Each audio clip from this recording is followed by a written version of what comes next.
নমস্কার বন্ধুরা, welcome to ST unique sports. তো 14ই ফেব্রুয়ারি থেকে কিন্তু ইন্ডিয়ান সুপার লিগ আরও একবার অনুষ্ঠিত হতে চলেছে ছোট্ট করে।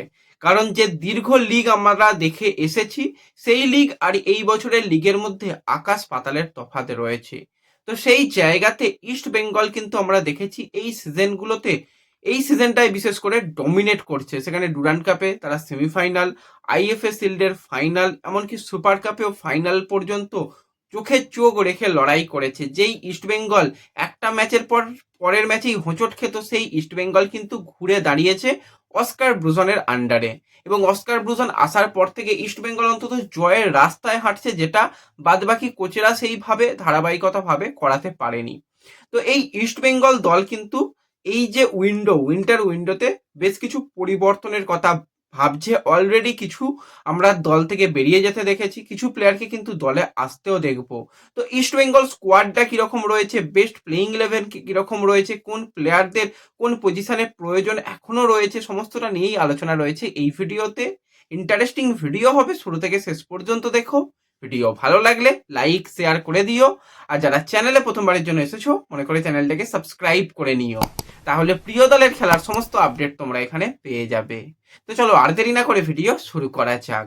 তো এই বছরে ইস্টবেঙ্গল কিন্তু একটা ভালো স্কোয়াড তৈরি করেছে, যেই স্কোয়াডে কিন্তু একজন প্লেয়ারের ব্যাকআপ অপশান কিন্তু আরও একজন রয়েছে, যে কিন্তু প্লেইং ইলেভেনে স্টার্ট করতে পারে। বিশেষত ইস্টবেঙ্গলের মিডফিল্ড এই বছরে one of the best midfield এই লাস্ট 5-6 বছরের মধ্যে। কারণ সেখানে বিদেশি প্লেয়াররা এত ভালো পারফরমেন্স করেছে, এবং সেই জায়গাতে কিন্তু বিদেশিরা পুরো ডমিনেট করেছে মাঝ মাঠটাতে। এবং সেখানে ব্যাকআপ অপশান হিসাবে কারা রয়েছে, সৌভিক চক্রবর্তী, যে কোনো দলের কিন্তু প্লেইং ইলেভেনের মধ্যে থাকা প্লেয়ার অবশ্যই সৌভিক। এছাড়া কিন্তু রয়েছে জিকসান, যে কিন্তু জাতীয় দলের ডিফেন্ডার, সে কিন্তু ইস্টবেঙ্গলে এখন বেঞ্চ প্লেয়ার, যারা কিন্তু যে কোনো মুহূর্তে রেগুলার প্লেয়ার হয়ে যেতে পারে। এবং আমরা এতদিন দেখে এসেছি লালচং নুঙ্গা, তাকে আমরা মেন সেন্টার ব্যাক পজিশনে দেখে এসেছি, কিন্তু এখন লালচং নুঙ্গার পজিশন কিন্তু পরিবর্তন হয়েছে। তাকে বেশিরভাগ সময় লেফট ব্যাকে খেলতে হয়, তা না হলে কিন্তু তাকে ব্যাকআপ অপশান হিসাবে ভাবা হয়। এছাড়া ইস্টবেঙ্গলের উইঙ্গার হিসাবে আমরা এতদিন দেখে এসেছিলাম একদিকে নন্দ, অপরদিকে মহেশ। এই উইং পজিশনে প্লেয়াররা রয়েছে, আর কেউ সেরকম প্লেয়ার ছিল না। তৈরি করার চেষ্টা করা হয়েছিল আমান সিকেদের, কিন্তু সেইভাবে তারা গেম টাইমও পায়নি আর নিজেদের ডেভেলপমেন্ট করতেও পারেনি। তো সেই জায়গায় এখন কিন্তু এডমন্ড এসে গেছে, বিপিন এসে গেছে, সেই পজিশনগুলোও কিন্তু যথেষ্ট স্ট্রং রয়েছে। তো ইস্টবেঙ্গল তো অনেক বেশি শক্তিশালী। তাহলে ইস্টবেঙ্গল কোথায় আটকে যাচ্ছে, কোথায় গিয়ে ইস্টবেঙ্গলের সেই শেষ ফিনিশিং হচ্ছে না, সেই জায়গাটা একদম খালি চোখে দেখা যাচ্ছে, সেটা হচ্ছে স্ট্রাইকার পজিশন। কারণ যারা গোল করবে, যাদের গোল করার জন্য আনা হয়েছে, তারাই যদি ব্যর্থ হয়, তাহলে পুরো দল ভালো খেললেও দিনের শেষে ওই ট্রফি পাওয়াটা হবে না। বেশ কিছু ম্যাচ জিতবে, সেমিফাইনাল ফাইনাল পর্যন্ত রিচ করবে, কিন্তু বড় ম্যাচে যদি না প্লেয়াররা গোল করতে পারে, তাহলে কিছু করার থাকবে না। এবার কি স্ট্রাইকাররাই শুধু গোল করবে, বাদ বাকিদের কোনো কাজ নেই? বাদ বাকিদের অবশ্যই গোল করার দায়িত্ব। তো সেখানে কিন্তু প্লেয়াররা গোল করছে। সেখানে আমরা কেভিন সিবিলেকে গিয়ে গোল করে আসতে দেখতে পাচ্ছি, সেখানে আমরা নাওরে মহেশকে গোল করতে দেখছি, বিপিনকে গোল করতে দেখছি, মিগুয়েল, রাশিদ, সল, প্রত্যেকে কিন্তু গোল করছে, সবাই গোলের অবদান রাখছে, কিন্তু স্ট্রাইকাররাই শুধু বলছে না থাক, আমরা গোল করব না। তো এই স্ট্রাইকার সমস্যাতে ইস্টবেঙ্গল বেশ কয়েক বছর ভুগে আসছে। এই বছরও কিন্তু অন্যথা নয় যে স্ট্রাইকার সমস্যা। তো সেই কারণে কিন্তু আমরা দেখতে পেলাম একদম এই যে উইন্টার প্রথমেই হামিদ আহাদাত, তাকে কিন্তু দল থেকে বার করে দেওয়া হলো, এবং সেও চাইছিল তার পরিবারের কাছে খেলতে। মিউচুয়ালি কন্ট্রাক্ট টার্মিনেট করা হয়েছে। এবং আরও এক প্লেয়ার হিরোসি ইবুসুকি, সেও ইস্টবেঙ্গলের সঙ্গে আর কন্টিনিউ করবে না, সেরকমটাই খবর বেরিয়ে আসছে। তো একটা দলের মাঝপথে জোড়া বিদেশি স্ট্রাইকারকে ছেড়ে দেওয়া, এবং সেই জায়গায় কারা এই যে খামতিটাকে মেটাবে, তাহলে কি ভালো প্লেয়ার পাওয়া যাবে? না, উইন্টার উইন্ডোতে খুব ভালো প্লেয়ার যারা দুর্দান্ত ছন্দে রয়েছে, পাওয়া কার্যত অসম্ভব। কোনো দল যদি একদম বোকামো করে সেটা আলাদা কথা, কিন্তু বাদবাকি দলেদের ক্ষেত্রে কার্যত অসম্ভব যে এই জায়গাতে খুব ভালো মানের প্লেয়ার। হ্যাঁ, কিছু প্লেয়ার যারা হয়তো দল পায়নি, যারা হয়তো মূলত বেঞ্চ প্লেয়ার, কিন্তু তারা নো ডাউট কোয়ালিটি প্লেয়ার, তাদের ইমপ্রেস করে আনা যেতে পারে। কিন্তু একদম যে প্লেয়ার ফিটনেসের একদম পিক লেভেলে রয়েছে, পারফরমেন্সও একদম টপ নচ পারফরমেন্স, তাদের আনাটা নেক্সট টু ইম্পসিবল। তো তবুও ম্যানেজমেন্ট চেষ্টা করবে সেই জায়গায় একজন অন্তত ভালো মাপের স্ট্রাইকার নিয়ে আসা, যে কিন্তু গোল করবে। তো একজন স্ট্রাইকার হলেই আমি বলবো এই দলটার জন্য মোটামুটি কাজ চলে যাবে, কারণ ডেভিড রয়েছে, সেখানে জেসিন রয়েছে, মিগুয়েল রয়েছে, বিপিন রয়েছে, এডমন্ড রয়েছে, নন্দ রয়েছে, মহেশ রয়েছে, গোল করার অনেক লোক রয়েছে, ভেরিয়েশন অপশান রয়েছে।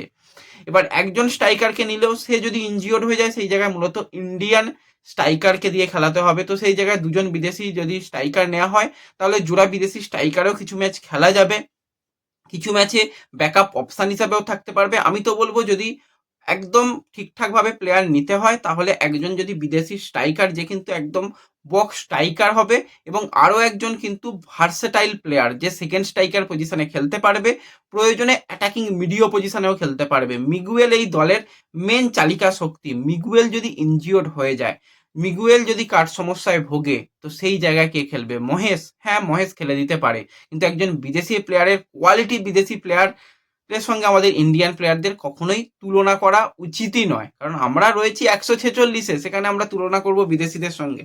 না, সেরকম নয়। এবার সেই জায়গায় যদি এরকম একজন ভার্সেটাইল প্লেয়ার পাওয়া যায়, যে কিন্তু স্ট্রাইকার পজিশনেও খেলতে পারবে, অ্যাটাকিং মিডিওতেও খেলতে পারবে, তাহলে কিন্তু একটা দারুণ অপশান হতে পারে। এছাড়া যদি ম্যানেজমেন্ট একটু বুদ্ধি খাটায়, আমি তো বলবো ভাই একটা ডিফেন্ডার কাম ডিএম নিয়ে নাও, কারণ কেভিন সিভিলে একাই রয়েছে ডিফেন্সে। কেভিন যদি কোনোভাবে ইনজিওর্ড হয়ে যায়, কোনোভাবে যদি কাট সমস্যায় খেলতে না পারে, কাকে দিয়ে খেলাবে? লালচুংনুঙ্গা, আনোয়ার আলী আগেও তো খেলানো হয়েছিল, লাভের লাভ কিছু হয়েছিল? হয়নি।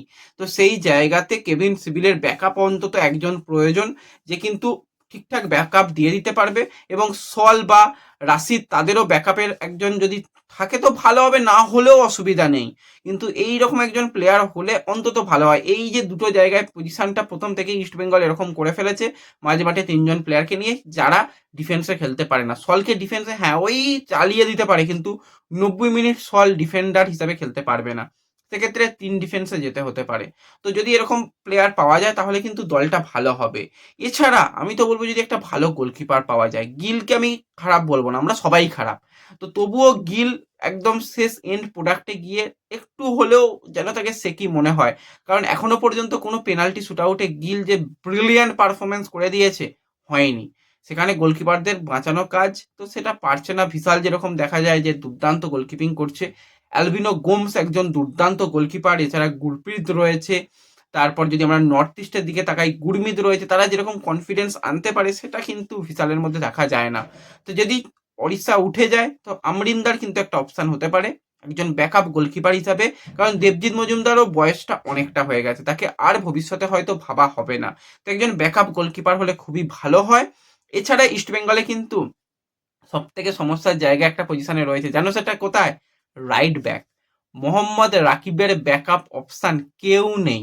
হ্যাঁ, এই ইস্টবেঙ্গল দলে রাকিবের ব্যাকআপ বলে কোনো প্লেয়ার নেই।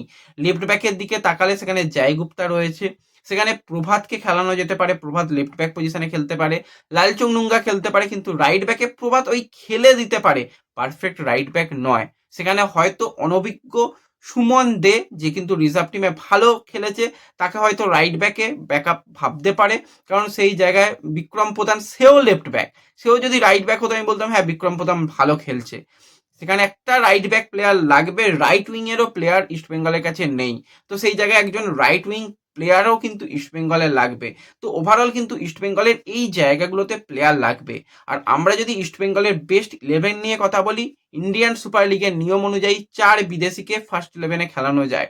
তো সেক্ষেত্রে অটোমেটিক চয়েস ডিফেন্সে কেভিন সিভিলে থাকবে, মিডফিল্ডে মিগুয়েল এবং বাসিম রাশিদকে অটোমেটিক চয়েস তাদের রাখতে হবে, এবং স্ট্রাইকারে একজন বিদেশি স্ট্রাইকারকে দিয়ে ইস্টবেঙ্গল যদি দল নিয়ে ভাবে, তো সেক্ষেত্রে ডিফেন্সে কিন্তু আনোয়ার আলী এবং কেভিন সিভিলে, সাইড ব্যাকে একদিকে রাকিব, অপর দিকে কিন্তু জয়গুপ্তা।